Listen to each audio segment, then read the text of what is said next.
अब ध्यान से आप सुनना। आपने लिखा कि आपके शुक्राणु डेड थे, आपके एग्स बनने बंद हो गए थे। आपकी जो वाइफ है, जब बेबी डेड हुए तो ये खिड़की से बाहर आवाज लगाती थी हाँ जी। डेड बेबीज को, हाँ जी। और डिप्रेशन में थी हाँ जी। टोटल। बिल्कुल। आईवीएफ फेल हुआ, जबकि तुम्हारी फैमिली को शायद ये बात मालूम नहीं, शायद कुछ ऐसा है, ऐसा कोई। हाँ, हाँ जी। सब कुछ करा के देख लिया था। हाँ जी। ओके, जब तुमने वीडियोस देखी और तुम फॉलो करने लगे, हाँ जी। और तुम किस दिन इंडिया आए, किस तारीख को? ਆਪਾਂ ਦਸੰਬਰ 8 ਨੂੰ ਦਸੰਬਰ 8 2021 ਨੂੰ ਆਪਾਂ ਇੰਡੀਆ ਸੀਗੇ। ਹਾਂਜੀ। ਆਪਾਂ और कब मिले मुझसे? ਜਨਵਰੀ 6 ਤਰੀਕ ਨੂੰ 2020 ਦਸੰਬਰ ਨੂੰ ਅਸੀਂ ਉੱਥੇ ਸੀਗੇ ਕ੍ਰਿਸਮਸ ਤੇ। ਹਾਂਜੀ 6 ਜਨਵਰੀ 2022 ਨੂੰ ਮਿਲੇ, ਸਾਡੀ ਮੁਲਾਕਾਤ ਹੋਈ ਉੱਥੇ। 21 को तुम आए थे, हाँ जी। और तुम्हें कितने दिन लग गए मिलने में? 10-15 दिन के बाद बारी आई। ਨਹੀਂ 30 ਦਿਨ ਦਾ ਵੀਜ਼ਾ ਸੀਗਾ ਇੰਡੀਆ ਦਾ ਸਾਡੇ ਕੋਲ। ਅੱਛਾ। ਲਾਸਟ ਜਿੱਦਣ ਸੀਗਾ ਸਾਡਾ ਦਿਨ, ਮੈਂ ਉਸ ਦਿਨ ਕਿਹਾ ਕਿ ਅੱਜ ਸਾਡਾ ਲਾਸਟ ਹੈ, ਅੱਜ ਇਸ ਤੋਂ ਬਾਅਦ ਅਸੀਂ ਚੱਲ ਜਾਣਾ, ਸਾਡੀ ਫਲਾਈਟ ਹੈ 2 ਦਿਨ ਬਾਅਦ। 8 ਤਰੀਕ ਨੂੰ ਸਾਡੀ ਵਾਪਸੀ ਸੀਗੀ। ओके, मैं आपको छः छः में को मिला। हाँ जी। मेरे को मैसेज मिला कि एक बंदा 30 दिन हो गए उसको, हाँ जी। तो वो लास्ट दिन है उसका, मिलना चाहता। तब आप मुझे ऑफिस में 6 जनवरी 2022 में मिले। जी। ओके, अब मैं आपको स्टोरी बताता हूं। पिछले 1 साल से मैं आपको एक मैसेज दे रहा हूं कि परमेश्वर ने आप लोगों को सेवकाई के लिए चुना है। हमें यह लगता है कि पास्टर्स जो हैं वो सेवा के लिए चुने गए हैं, और जो बिलीवर्स हैं वो पास्टर्स को तंग करने के लिए चुने गए। आज हाल ये हो चुका है चर्चिस का कि बिलीवर्स जो हैं वो पास्टर्स के लिए सिरदर्द बन चुके हैं, और वो आपको बताते नहीं है, वो बात अलग है। मैं आपको प्रूफ कर दूंगा आज कि जब आप सेवा में पैर रखेंगे, आपका वंश जो है खुदाबंद के हाथों में होगा। अब प्रॉब्लम कहां पे है? मैं आपको पिछले 1 साल से मैसेज दे रहा हूं कि परमेश्वर कहता है जो मुझे सर्व करेंगे मैं उनका आदर भी करूंगा। जब परमेश्वर आदर करेगा तो वो $100-200 की ट्रॉफी नहीं देगा आपको, वो आदर ऐसे करेगा जैसे इन लोगों का हुआ है। कैसे, मैं आपको बताता हूं। यहोशू कहता तुम चुन लो तुम किसकी सेवा करोगे। किसको कहा? Thousands and lakhs of millions of people. उसने 70 प्रधानों को बुला के नहीं बोला कि भाई साहब तुम 70 प्रधान हो, तुम चुन लो किसकी सेवा करोगे, मैं अपने घराने समेत यहोवा की सेवा करूंगा। उसने कहा पब्लिकली, उसने बोला तुम चुन लो, तुम लाखों लोग चुन लो किसकी सेवा करोगे, पर मैं तो अपने परमेश्वर की सेवा करूंगा। इसका मतलब जो सेवा थी वो सबके लिए थी। और जब यीशु मसीह ने 500 लोगों के बीच में जब पहाड़ पे चढ़े, जीवित स्वर्ग में चले गए, तो यीशु मसीह ने कहा जाओ और सब जातियों को क्या करो। किसको बुला? 12 चेलों को, 500 पीपल। उनमें बिलीवर्स थे, प्रेरित थे, पास्टर्स होंगे, इवेंजलिस्ट होंगे, लेडीज होंगी, मजदूर होंगे, काम करने वाले लोग होंगे, मछुआरे होंगे। उन सबको कहा जाओ और सुसमाचार सुनाओ। क्यों? उसका रीजन मैं आपको बताता हूं। जब परमेश्वर आपको अपने पास बुलाता है तो वो इस विजन और इस आई से, इस सोच से बुलाता है, इस थिंकिंग से बुलाता है कि वो आपके बाद उस ब्लेसिंग को जो वो आपको देना चाहता है, आपकी जनरेशंस तक वो चलेंगी। आपकी जनरेशंस तक। उसने सिर्फ आपको नहीं बुलाया, उसने आपकी जनरेशंस को अपने पास बुलाया।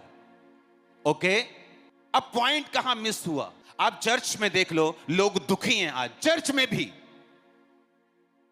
कोई मैरिज में दुखी है, कोई फाइनेंस में दुखी है, कोई किसी चीज में दुखी है, कोई बीमार है, कोई किसी तरह से दुखी है, किसी के बच्चे उसकी बात नहीं सुनते, और वो अपने पास्टर्स को तंग करते कि हमारे लिए प्रार्थना की जाए। और ये प्रार्थना का मसला बिल्कुल नहीं। जब आपने पहली टेस्टिमनी सुनी कि जब हमने टेस्टिमनी सुनी, हमारे आईवीएफ फेल हो गया, शुक्राणु डेड थे, एग नहीं बनते थे, एवरीथिंग खत्म हो गया, लेकिन जब हम वहां पे आए हमने सोचा कि हम परमेश्वर की सेवा करेंगे, क्रूसेड करवाएंगे। क्रूसेड करवाने के बाद ये प्रेग्नेंट थी बहन, और ये बेबी आपके सामने है। सुनो मेरी बात सुनो। जब रोहित मेरे ऑफिस में आया तो मेरी टीम ने मुझे मैसेज दिया कि एक भाई है अमेरिका से आया, उसको 30 दिन हो गए, आप उससे मिल नहीं रहे, आप प्लीज उससे मिल लो।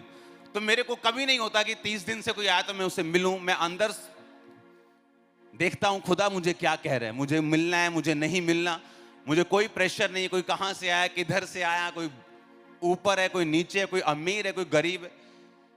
तो मुझे स्पिरिट ने कहा कि मिलना है, तो मैंने कहा बुलाओ। ये लास्ट डे था इसका। जब ये अंदर आया तो इसने कहा कि मेरे पास बेबी नहीं, लेकिन मैं बेबी के बारे में मैंने सोचना बंद कर दिया। मैं ये चाहता हूं कि मैं अपने पैसों से मिनिस्ट्री को सपोर्ट करूं। और मैं आपको बताना चाहता हूं, मेरी जो चर्च बन रही है ना, $4 मिलियन का सिर्फ एसी लगा है वहां पे। तो कोई 500,000 $10,000 से कोई इंप्रेस नहीं कर सकता उस चर्च को। ये नहीं बोलता कि हमने बहुत हेल्प की, क्योंकि वो खर्चा इतना बिग है। एसी की बात करूं, जस्ट एसी $4 मिलियन, 30 करोड़ का एसी लगा वहां। लेकिन जब एक व्यक्ति बात करता है ना अपने मुंह से, मैं सेवा करना चाहता हूं, मैं सपोर्ट करना, हमें मालूम हो जाता है कि इस बंदे का दिल जो है ना परमेश्वर के लिए खुला है। चाहे वो $5 हो, चाहे वो $5 लाख हो, लेकिन बंदे की हैसियत के हिसाब से जब वो बोलता है, हमें मालूम होता है कि इसका दिल सेवा के लिए ओपन हो चुका है। और जब ये बोल रहा था, मैंने कहा ये, और मैं भी, जब कोई बोलता है ना मैं सेवा करूंगा, मैं अपनी लाइफ प्रभु को दूंगा। बहुत सी फैमिलीज जिनके बच्चे आके बोलते हैं पापा हमने चर्च में आके सेवा करनी, हम अपनी लाइफ चर्च को देना चाहते, फॉरेन में भी। तो वहां पे मेरे पास 400 लोगों का स्टाफ है, तो एक बढ़ जाने से मेरे को कोई फर्क नहीं पड़ेगा, लेकिन उनका हार्ट मालूम होता है क्या है, उनकी हार्ट डिजायर, उनका दिल, उनकी थिंकिंग जो है वो क्या है। जब ये बात कर रहा था ऑफिस में, तो मैं इंप्रेस हो रहा था इस चीज से कि इसका दिल सेवा के लिए खुला है। चाहे वो $5 हो, चाहे वो $20,000 हो, ये बात अलग है, ये आपकी हैसियत के हिसाब से होता है। परमेश्वर अमाउंट नहीं देखता। हालेलुया।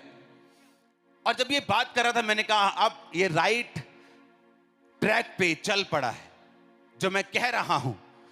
तुम 6 जनवरी को मुझसे मिले ऑफिस में, कितनी देर बाद तुम्हारी वाइफ प्रेग्नेंट थी? फरवरी 6 तरीक ਨੂੰ ਸਾਨੂੰ पता लगा कि वाइफ प्रेग्नेंट है। फरवरी 6 उसी साल की? हाँ जी, हाँ जी। मतलब जब तुम वापस आए, हाँ जी। 6 जनवरी मिले, 6 फरवरी को चेक किया, हाँ जी। वाइफ प्रेग्नेंट थी। हाँ जी। वाइफ को दो तो, मम्मा कैसे हो बेबी की मम्मा? हाँ मैंने सुना है बेबी उठाता बहुत है रात को। बेबी दिखाओ कैमरामैन भाई, ये बेबी देखो, हेवन से आया है कि नहीं लगता? हाँ। और मुझे श्योर था कि जो व्यक्ति अपने आप को, अपने फाइनेंस, अपनी बॉडी, अपने परिवार को सेवा के लिए ओपन कर देता है, सेवा डायरेक्ट जुड़ी हुई है आपके वंश के साथ, आपको मालूम होना चाहिए। जो कुंवारी लड़कियां हैं, आपके फ्यूचर बेस्ट हस्बैंड के साथ, जो लड़के हैं बेस्ट वाइफ्स के साथ, जो बिजनेसमैन है बेस्ट फाइनेंस के साथ, परमेश्वर ने आपके लिए बेस्ट सोचा हुआ है। लेकिन वो निकलेगा सेवा करने से, ऐसे नहीं निकलेगा। पर आज मुझे दुख के साथ कहना पड़ता है, आज चर्च बिलीवर्स अपने पास्टर्स के लिए सिरदर्द हैं, हेल्प नहीं है, सिरदर्द हैं पर पास्टर्स के लिए। ऐसे बिलीवर्स से पास्टर्स को आगे बोलते हैं आपने प्रभु भोज पहले क्यों दे दिया, मैं तो अभी एंटर नहीं किया था। ऐसे लोग बताते हैं मेरे को यहां, और मैं हैरान हूं, अच्छा ऐसे लोग भी हैं आपकी चर्च में।